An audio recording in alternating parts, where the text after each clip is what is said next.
Good morning. Good morning. Oh, I don't like that right in my ear. How you guys doing today? Wave your hand if you're having an awesome morning. I am. I'm excited. I just went through 2 very difficult weeks with between school, work, everything going on. It was a lot. So I'm happy to be here this morning. I'm happy to be here teaching with you guys this morning. I am happy that it is a nice, beautiful, sunny day outside. I'm tired of all the rain. Anybody else? Yeah, I'm ready for the sunshine and I'm ready for the spring. We had fall spring. It got cold again, so maybe we can actually have real spring this time. What do y'all think? Maybe, maybe not. All right. Well, anyways, we are talking about Christian Finances 101. All right. And last week we talked about the basics, and this week we're going to talk about the next session. Okay. And today we're going to be talking about saving money and avoiding debt. All right. So, opening question by a wave of hands. How many of you can relate to this statement? They say money talks, but mine just waves goodbye. Anybody? Anybody? Yeah. That's me sometimes. That's me sometimes.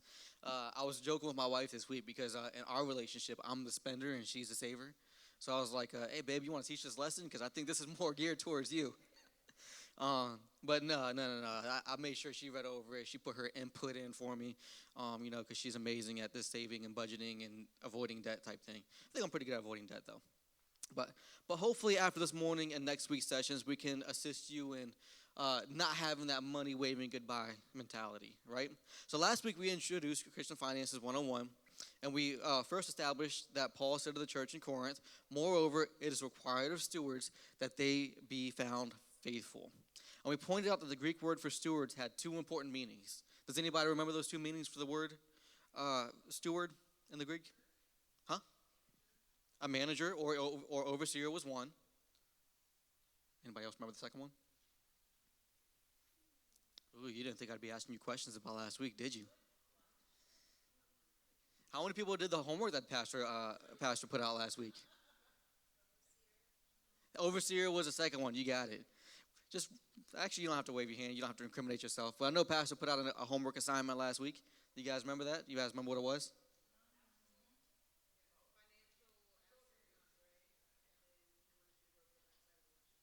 Exactly. Did you guys do that? No. Half of it. Sister Kristen's allowed us. No. All right, cool. But okay, so you guys have a little bit of homework left from last week. All right, I'm going to give you a little bit more homework this week. So, yeah, your homework's piling up, guys. We're back in school. It's time to get on top of this. Oh, you didn't do it in school either? All right. So I'll make sure while I'm teaching today, make sure you're not sleeping. All right, so being a wise steward of your finances is important to the overall issue of faithfulness and thus should be a priority to each of us as Christians. So today we're going to be talking about saving money and avoiding debt. And the first thing to consider when it comes to this topic is, what does the Bible say? Now, I have had conversations with people that have very polarizing positions on this topic. So I want to talk about what the Bible says first. That way we can address that, and then we can get into more of the practical application of saving money and avoiding debt. So Matthew chapter 6, verses 33 and 34 says, "But seek ye first the kingdom of God and his righteousness, and all these things shall be added unto you. Take therefore no thought for the morrow shall take thought for the things of itself. Sufficient unto the day is the evil thereof." Now, when you consider Matthew chapter 6 in context, it certainly is alluding to practical financial matters. Now, I want to read from Proverbs as well. Proverbs chapter 21 and 20 says, "The wise man saves for the future, but the foolish man spends whatever he gets." And then another verse in Proverbs also appeals to the wisdom of an ant for gathering in the summer and storing up for the winter. So which is it? Right? A lot of people look at that Matthew chapter 6 and they're like, "Oh yeah, we shouldn't save, we shouldn't plan because that's taking on thought of the morrow. We're not really trusting in God. We're not allowing God to help us, to be there for us." But then you have Solomon saying, "Hey, a wise man storeth up treasure. A wise man saves for the future." So which one is it? Is the Bible in conflict? Is Jesus disagreeing with Solomon? So, this is a really important thing to address here in the beginning because, like I said, I've talked to people that are on both sides of this conversation. But I'll tell you this, no, the Bible is not conflicting with itself. Saving and planning is absolutely wise. But what Jesus is talking about is something a little bit different, and we're going to get into the ifs right now. So turn to your neighbor, saving and planning is wise, and say this, if. And there are a few big ifs here, and we're going to go over them all, and they're in your handouts. So the first one, if it doesn't conflict with pursuing God. I'll give you a second to write that one down. So saving and planning is wise if it doesn't conflict with pursuing God. And then the second one, if it is not rooted in trusting money more than God.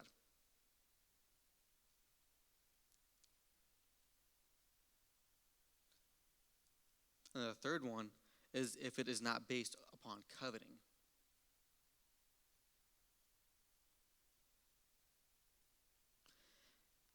And then the last one, not the last one, there's two more. If it isn't because you're consumed with materialism.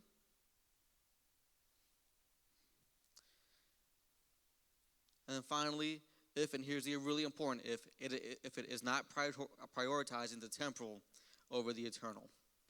So a good way to know if your savings planner is in proper planning is if it is consistently distracting you from godly involvements. Yes. The last one is if it's not prioritizing the temporal over the eternal. I know I talk fast, so if you guys do have one of those where I miss it, just wave at me real quick, and it'll give me a mental cue to slow down, and I'll repeat it. All right? So those are all the ifs. So saving and planning is definitely important. It's wise, but we can't let it take the place of God. We can't let it take the place of our reliance and our trust in God. We can't allow it to control and consume our lives. So now that we got that out of the way, we want to talk about savings, right? Let's go ahead and get into more of the practical applications of it. So when we talk about financial planning, there are two important and different categories to consider. The first one is savings, and the second one is retirement. Now, you need to determine your first priority in this regard, and then consider setting the following percentage goals pertaining to these two categories. Now, how many people on a monthly basis right now, you are already committed to putting money away in savings? Good, you should be. Putting money in savings is extremely important. One thing to think about is about 10% to yourself. All right, I know Pastor's talked about it before. He may have even mentioned it last week. I don't remember now. But he's talked about it before. You should think of it as a tithe to yourself, right? So put 10% of your income in savings. 10% of it obviously goes to tithing. And then number two, for retirement, they say you should apply about 15% to retirement. That way you're not just relying on Social Security when you retire, because Social Security is just not a whole lot. I've known many elderly individuals that when they're on Social Security, they're like, yeah, it's nothing. And they hardly, some of them have to go back out and get jobs. So, but they'll discuss retirement more in a different session. I believe my dad will be teaching that session. So, as mentioned, Solomon directs our attention to Proverbs. We talked about earlier that he talked about the ant, so I'm going to actually go ahead and read that for you. Proverbs chapter 6, verses 6 through 11 says, "Go to the ant, thou sluggard. Consider her ways and be wise, which having no guide, overseer, or ruler, provideth her meat in the summer, and gathereth her food in the harvest. How long wilt thou sleep, O sluggard? When wilt thou rise out of thy sleep? Yet a little sleep, a little slumber, a little folding of the hands to sleep. So shall thy poverty come as one that traveleth, and thy want as an armed man." And again, Solomon hits this subject hard when he says, "There is treasure to be desired, and oil in the dwelling of the wise, but a foolish man spendeth it up." So, clearly the scripture is telling us that foolish spending and a lack of planning in the area of savings is not wise. There's a very important financial principle that is at work here. Spend less money than you make, and you will automatically save. Sounds elementary, but sometimes we need to be reminded of that. Spend less money than you make, and then you're going to be saving. That's where we start getting into budgeting, and I don't want to talk about budgeting today because that's Sister Kristen's topic for next week.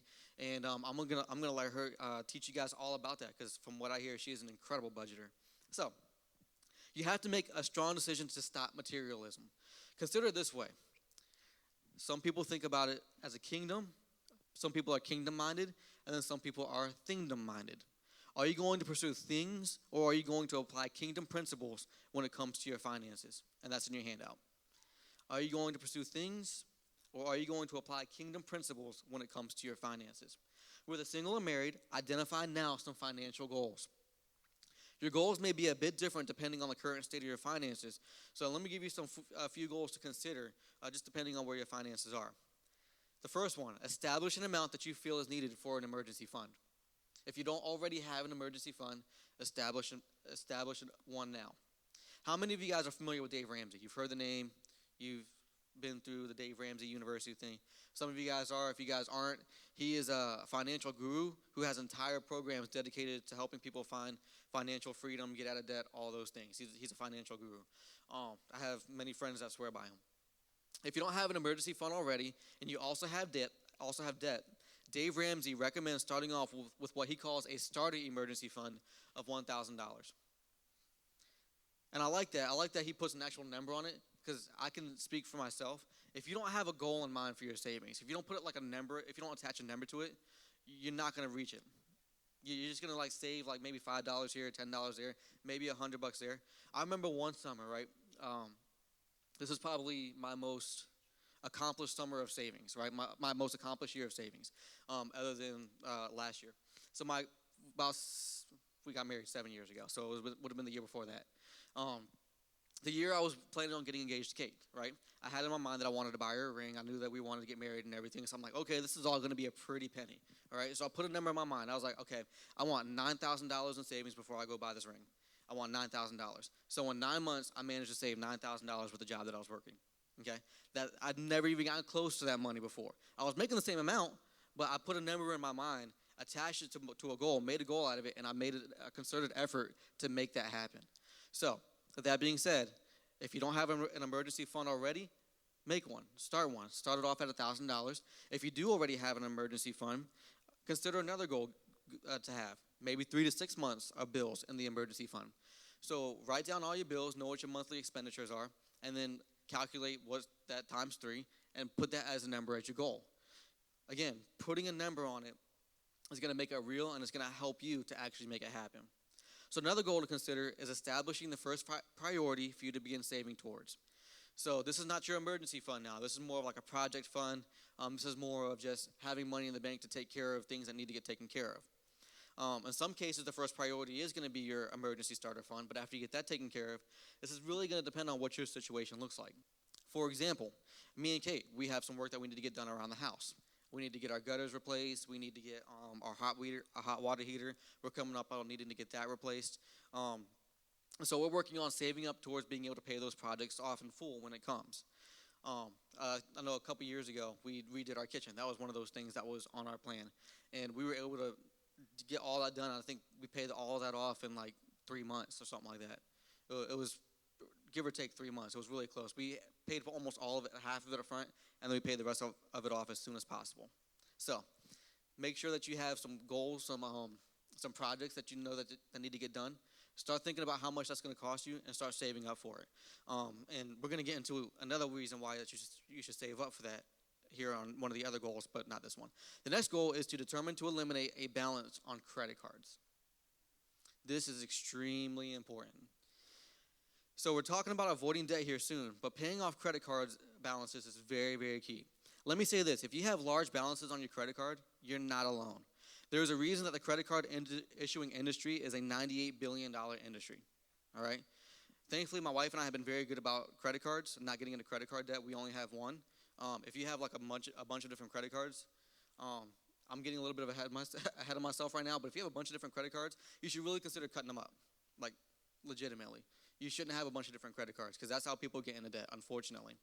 But there have been times where our credit card bill has gotten out of hand a little bit. Usually when that happens, we look at the budget, we go into super budgeting mode, and we get it paid back down. So another thing to keep in mind regarding credit cards is that the interest rate on credit cards is insanely high. Many credit cards have interest rates of 15% or higher, and one of the best things that you could do for yourself is eliminate all of those balances. That way you're not paying that ridiculously insane interest rate. Okay, moving on. Number 4.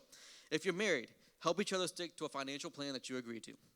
Now, I'm not going to talk too much about this one again, about the financial plan, because, again, Sister Kristen is going to be teaching on budgeting next week. And I don't want to step on any toes, so I'm going to let her step on your toes next week.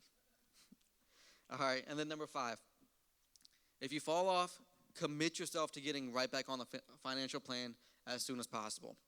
This is a tricky one. Now, this is me, all right? I don't know about you guys, but this is me. How many people you get to the month where you just start spending a little bit more than the budget, and then the budget goes out the window, and you're like, oh, well, let's just spend all the money then. Yeah. Anybody else? Anybody else? Yeah. All right. We can't have that mindset. All right. It's dangerous. Trust me, I know. Then you get to the end of the month, and you're just like, ooh, man, I really wish I would have just stopped spending halfway through when I recognized it. That's one thing. Commit yourself. Make a concerted effort to get right back on the financial plan. As soon as you realize that you're over budget, reassess where you are in that moment, get back onto the budget, get back onto your plan and your goals. That way you don't dig yourself into an even deeper hole and mess all your other goals up. All right, we can't think about that. We can't think that way when it comes to our finances. That well, I'll just get back on it next month because every dollar you spend is another dollar that you don't have. Okay, so if we think that way, the only thing we do is bury ourselves. And then finally, the last financial goal that I want you to consider is eliminate as many monthly payments as possible. This one for me is a big one. This is one of my personal financial goals, and I try to stick to it as much as possible. Um, I hate monthly payments. I detest monthly payments. You know why I hate monthly payments? Because every time I get paid, this is all I see. Give me my money. Every time I get paid, and everybody else wants their money. You know, it's you gotta pay Netflix, you gotta pay Hulu, you gotta pay all these other different things. All right, that's all I see. So I hate monthly payments. We talked about it earlier. You know, if you spend less than you make, then you automatically save money. All right, and the problem with monthly payments is literally every time you get a check every month, every time you get a check, what ends up happening is you're decreasing your margin of actually being able to save money. Okay, so if you reduce the amount of spending that you have to do every single month, then when emergency funds have to come up, or like some kind of savings have to come up, or you have to buy tires for your car or something like that, you have extra money to do that.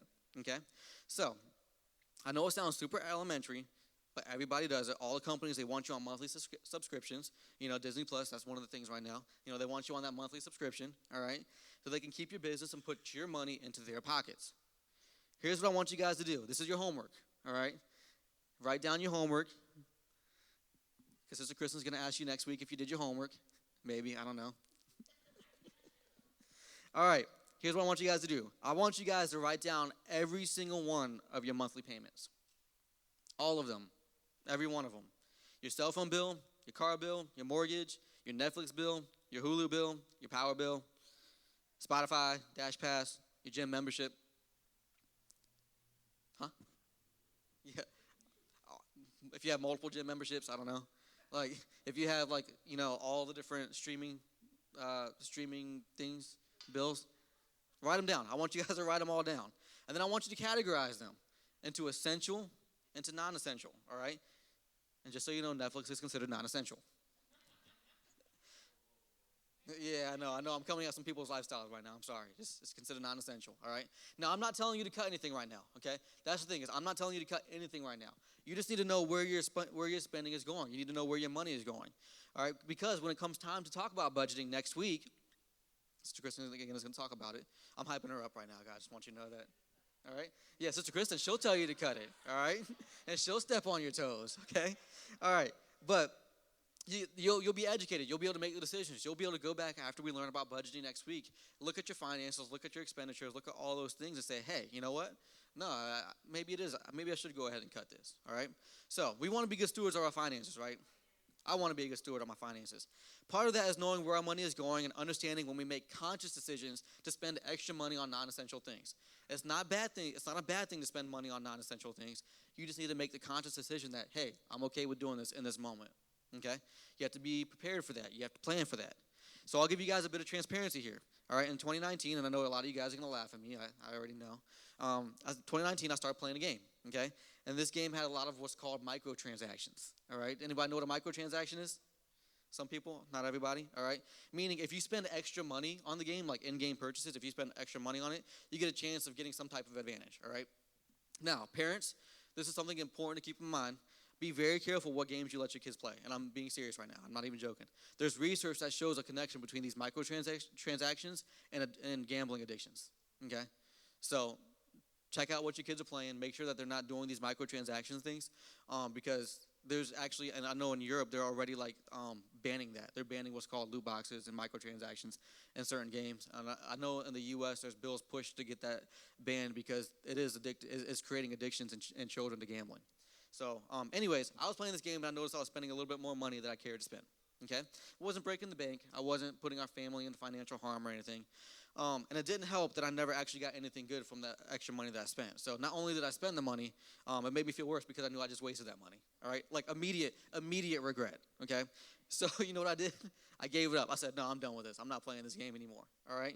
Now, mind you, I didn't break the bank in any way. I didn't hurt my family in any way. But I recognized it. I recognized that it was foolish spending. It was a bad spending habit. So I gave it up. Now, again, I know some of you guys are chuckling at me like, oh, he plays a game, he spent money on a game. And that's okay. I'm fine with that. But I'm being transparent because I want you guys to be able to do the same thing with yourself. To be able to look at yourself and say, you know what? What bad spending habits do I have? What foolish spending habits do I have? Am I spending $15 a day at Starbucks? Am I spending $20 a day on fast food? You know, those are things to consider. Anyways, moving on. If married, this is in your handout, you need to discuss finances on a regular basis and come to an agreement that you both can live with. And if you're unmarried, you have to evaluate your finances on a regular basis and continue to make the necessary adjustments to meet your goals. So let's talk some practical options for helping you accomplish this. So use some automatic programs like a Christmas Club account. Anybody heard of those? A Christmas Club account? A couple people? All right, if you guys are not familiar with a Christmas Club account or like a short-term savings account, I'm telling you, it's like one of the best things since sliced bread. It really is. Check with your bank, see if they offer it. Check with your job, see if they offer it. When I worked for Dodson Brothers, they had that. We had that option. At the end of every year, they would give us a little sheet that we would fill out. We would put how much money we wanted per check to come out of our check.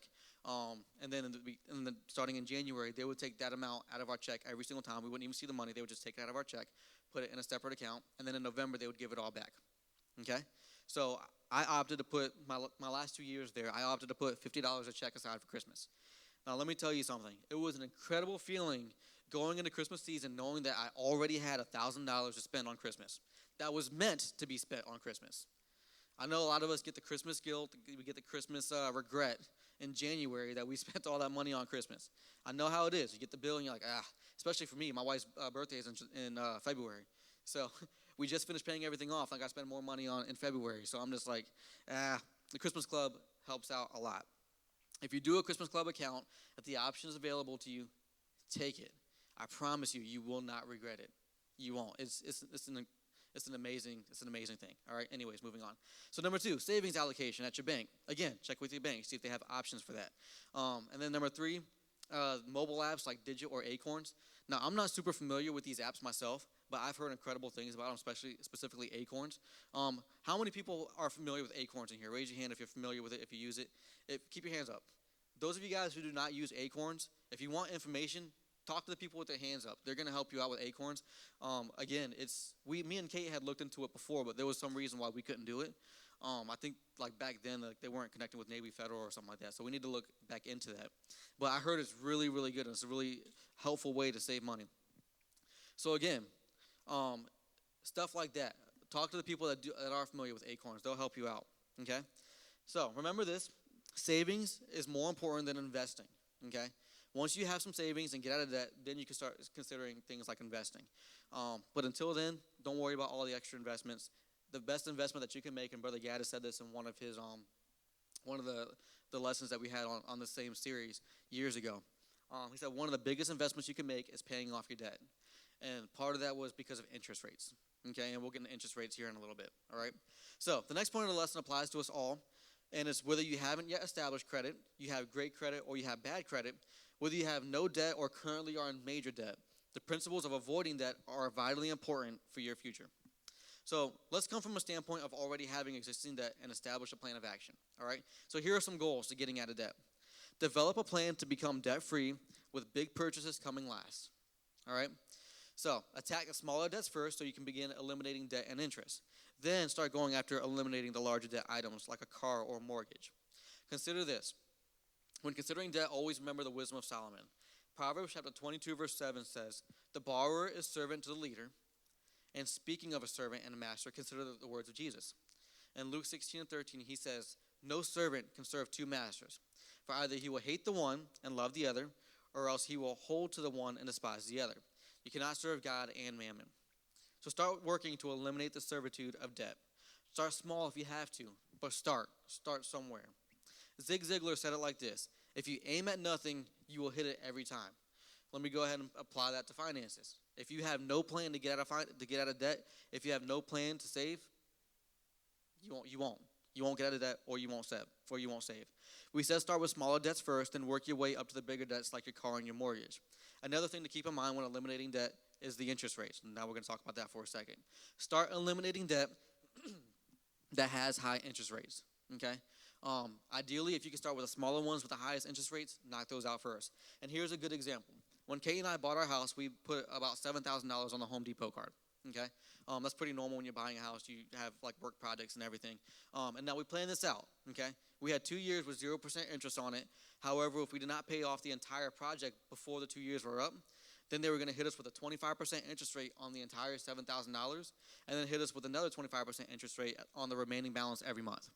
Okay, so think about it this. To put that into perspective, if we didn't pay off the entire $7,000 bill within that 2 years, at 2 years and 1 month, we would have owed an additional $1,700 immediately. Okay? So those are things to consider when you're doing loans, when you're doing credit cards, things like that. The interest rate, sometimes they'll say 0% interest rate, but make sure you pay it off in time. If you have anything like that you're working on right now, keep those interest rates in mind. You don't want to be hit with that because that's just literally just money. You're taking money out of your pocket and just giving it to somebody else for no reason. Okay? Now, we paid off the entire thing in I think it was like a year and 4 months. We planned for that. But that's the kind of debt I'm referring to here when it comes to interest rate. When you're making large purchases, pay attention to your interest rate. On anything credit related, you should always know your interest rate. Car, house, credit cards, loans, anything that has an interest rate, you need to know what it is. And if it's going to be a high interest rate, if it's like something that you're applying for and it's a high interest rate, my recommendation to you is shop around, see if you can get a better one first. Okay? Don't just go with the first high interest rate that they give you because all they're doing is taking your money. If there are monthly bills that you aren't sure what the interest rate is on them, find out immediately. Okay? Anyways, moving on. And again, I'm sure you guys know a lot of this stuff already, but we're talking about Christian finances. We're talking about being a good steward of the money that God's given us. So these are things that are important to know. So a recent poll revealed that 50% of Americans could not come up with $2,000 if they had an emergency. Okay? Oh, went to the last page. So here's a tip to help you in your spending habits that also pertain to saving. Everybody say this with me, okay? What you don't see, you don't spend. Put money in places automatically. But this leads us to our second goal of avoiding debt. So everybody say this with me. Say no to credit cards. I'm going to say it one more time, and I'm going to have you say it one more time just for good measure. Say no to credit cards. The last tip I just gave you, what you don't see, you don't spend, is not true if you have a bunch of credit cards. All right? Because you think you have all this money, it's just so swipe, swipe, swipe. All right? So you don't know what you're spending a lot of times. You're not paying attention to that balance going up.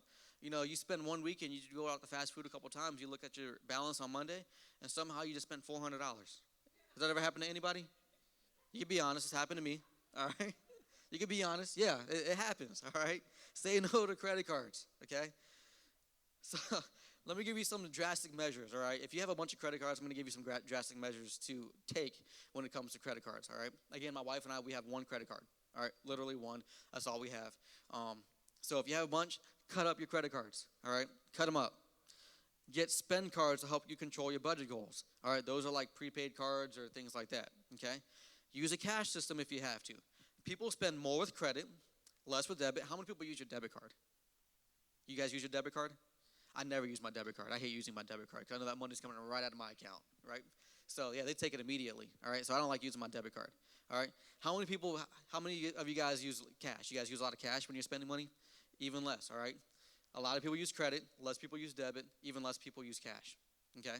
When you have to see yourself handing that cash over to somebody else, it does something to you, right? It hurts you a little bit on the inside, all right? So if you find yourself having a lot of credit card debt, try the Dave Ramsey cash envelope system, okay? That'll help out a lot. Take baby steps, all right? Pay off your smallest debts first, then go to the next one. And if you can, pay off the smallest debts with the highest interest rates first. Make extra payments when you can. This is progress and makes a huge difference, all right? So it's like on your mortgage, on your car, things like that. If you can, make an extra payment on it, all right? It just takes money off the back end, and it's less interest that you're going to owe in the long run, okay? And work with creditors to set up a realistic payment plan.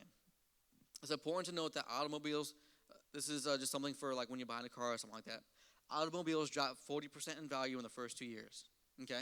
So, repeat this with me. Delayed gratification is wisdom.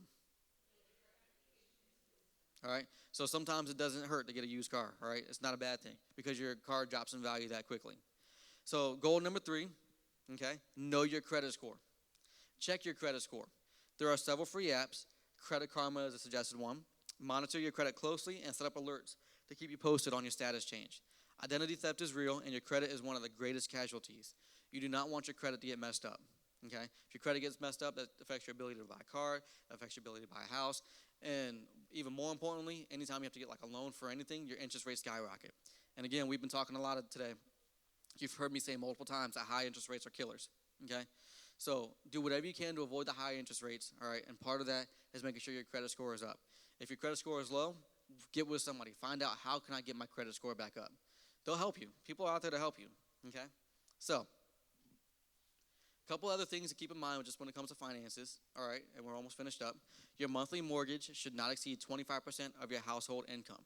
And that's not gross, that's take home, okay?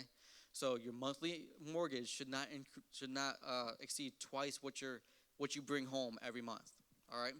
And then your automobiles, boats, motorcycles, cars, vehicles, those types of things, they should not have a total value that exceeds half of your annual income, all right? So at the end of the day, when it comes to your finances, and if you're in major debt, hopefully the things that I've talked about today will help. Hopefully they've helped you.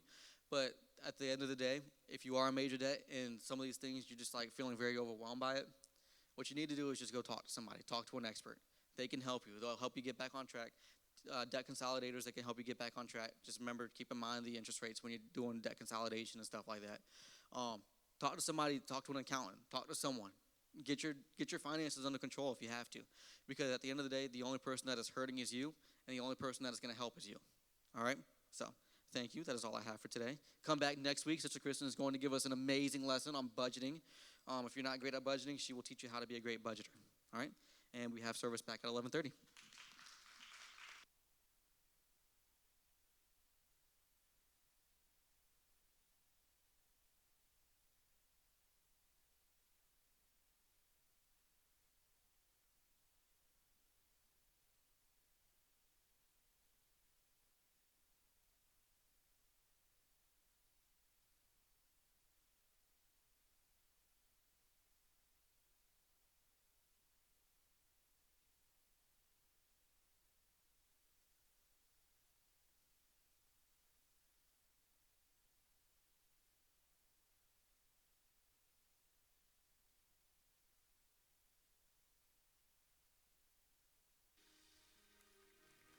Come on, would you just open your mouth and just let me hear you worship for just a few moments?